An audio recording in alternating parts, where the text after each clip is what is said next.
अस्सलाम वालेकुम फ्रेंड्स, आज की इस वीडियो में हम आपको एक ऐसे मशहूर परिंदे के बारे में आगाह करेंगे जो परिंदों में वही मकाम रखता है जैसा हैवानात में घोड़े का है। इस परिंदे का नाम अल-ताऊस है। अरबी लुगत में अल-ताऊस से मुराद मोर है। जी हाँ दोस्तों, मोर एक ऐसा परिंदा है जो अपने हुस्न और जमाल की वजह से खसूसन बच्चों, बड़ों और बुजुर्गों तमाम में अपनी हैसियत यकसा रखता है। मोर को अपने परों और खसूसन दुम पर बहुत फख्र होता है और बिलखसूस इस वक्त जबकि उसकी मादा उसके सामने हो, और ऐसा होने पर वो अपनी दुम को मेहराब की तरह फैला लेता है और नाचने लगता है। दोस्तों, अब हम आपको एक ऐसी बात बताएंगे जिसको सुनकर आप बहुत ज़्यादा हैरान हो जाएंगे, और वो बात ये है कि जब मौसम खज़ां में दरख्तों के पत्ते झड़ जाते हैं तो मोर के पर भी झड़ जाते हैं, और फिर जब दरख्तों पर नए पत्ते निकलना शुरू होते हैं तभी मोर के पर भी निकल आते हैं। और मजीद ये कि मादा मोर महज 3 साल की उम्र में ही अंडे देना शुरू कर देती है और साल भर में सिर्फ एक ही बार अंडे देती है।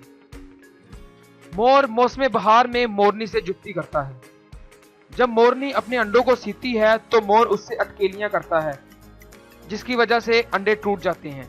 यही वजह है कि पालतू मोरनी के अंडों को मुर्गी के नीचे रख दिया जाता है, लेकिन मुर्गी मोरनी के सिर्फ 2 ही अंडे सीती है। मुर्गी 30 दिन में ही मोरनी के अंडों को सी देती है। मोर के मुतालिक एक अजीबोगरीब बात यह है कि मोर को खूबसूरत होने के बावजूद मनहूस तस्वुर किया जाता है, और इसकी वजह यह है कि मोर ही वो ऐसा परिंदा था जो इब्लीस के जन्नत में दाखिल होने और हजरत आदम अलैहिस्सलाम के निकाले जाने की वजह बना। इसीलिए इसे घरों में पालना मकरूह है। दोस्तों, मैं आपको अब एक ऐसी हकायत सुनाता हूँ जिसको सुनकर आप अपनी जुबान से ही ये कहने पर मजबूर हो जाएंगे कि वाकई बिल्कुल ये इसी तरह ही है। तो सुनिए। जब हजरत आदम अलैहिस्सलाम ने अंगूर के दरख्त लगाए तो इनके पास इब्लीस आया और उसने दरख्त पर एक मोर ज़िबा कर दिया, तो दरख्तों ने मोर के खून को जज्ब कर लिया। और फिर जब दरख्तों पर पत्ते निकलना शुरू हुए तो इब्लीस एक बार फिर दरख्तों के पास आया और वहां एक बंदर ज़िबा कर दिया। दरख्तों ने बंदर का खून भी जज्ब कर लिया। फिर जब दरख्तों पर फल नमूदार हुए तो इब्लीस ने उन दरख्तों पर एक शेर ज़िबा कर दिया। दरख्तों ने शेर का खून भी जज्ब कर लिया। और फिर इसी तरह जब फल पकने की हालत में पहुंच गए तो इब्लीस ने इन दरख्तों पर एक खिंजीर को ज़िबा कर दिया, और बिल आखिर दरख्तों ने खिंजीर का खून भी जज्ब कर लिया। और फ्रेंड्स, यही वजह है कि अगर कोई शख्स अंगूर से तैयार करदा शराब पी ले तो इस पर इन चारों जानवरों के औसाफ का गलबा आ जाता है। जैसा कि जब कोई शराब पीता है तो सबसे पहले इसके जिस्म के आज़ा पर शराब के असरात रोनुमा होते हैं और इसके हुस्न में मजीद चमक पैदा होती है, जैसे मोर के हुस्न में चमक होती है। और जब इस पर शराब के असरात गालिब आ जाते हैं तो वो बंदर की तरह कूदने लगता है। फिर जब इस पर नशा मुकम्मल तौर पर तारी हो जाता है तो वो शेर की तरह दरिंदगी करने लगता है और लड़ाई पर तैयार हो जाता है। आखिर में वो खिंजीर की तरह खून बहाने और बेहयाई पर भी आमादा हो जाता है, और बिल आखिर इस पर नींद का गलबा आ जाता है और इसके आज़ा ढीले पड़ जाते हैं। कुछ उलमा इकराम के नज़दीक मोर का खाना हराम है क्योंकि इसका गोश्त खराब होता है, और बाज़ उलमा इकराम के नज़दीक ये खाना हराम नहीं क्योंकि मोर गंदी चीज़ें नहीं खाता।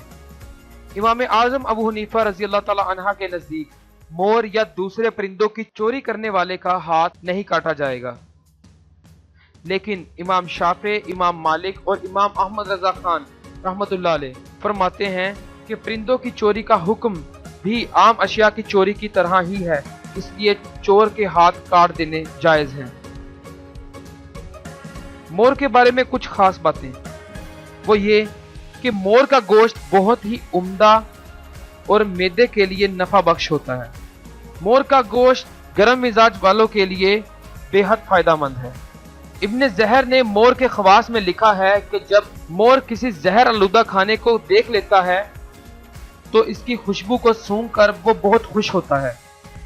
हरमिस से मनकूल है कि अगर मोर का पित्ता किसी ऐसे शख्स को पिला दिया जाए जिसे किसी जहरीली चीज ने काट लिया हो तो उस जहर का असर जाता रहता है, जबकि हुक्मा कहते हैं कि अगर कोई शख्स मोर का पित्ता पी ले तो वो पागल हो जाएगा। अगर मोर के फुजले को किसी शख्स के मसूड़ों पर मल दिया जाए तो इसके सारे के सारे दांत बिना तकलीफ के उखड़ जाएंगे, और अगर मोर की हड्डी को जिल्द की छाइयों पर लगाया जाए तो अल्लाह के हुक्म से वो छाइयां जाती रहेंगी। मोर को ख्वाब में देखने की ताबीर गरूर व तकब्बुर और दुश्मन के सामने झुकने से दी जाती है। ये सारी इंटरेस्टिंग इंफॉर्मेशन हमने आपसे एक इस्लामिक बुक हयातुल हैवान से शेयर की है। तो कैसी लगी आपको ये वीडियो? अगर आपको ये वीडियो पसंद आई है तो इसे लाइक कीजिए, कमेंट कीजिए, शेयर कीजिए अपने फ्रेंड्स एंड फैमिली के साथ। Thanks for watching. अल्लाह हाफिज़।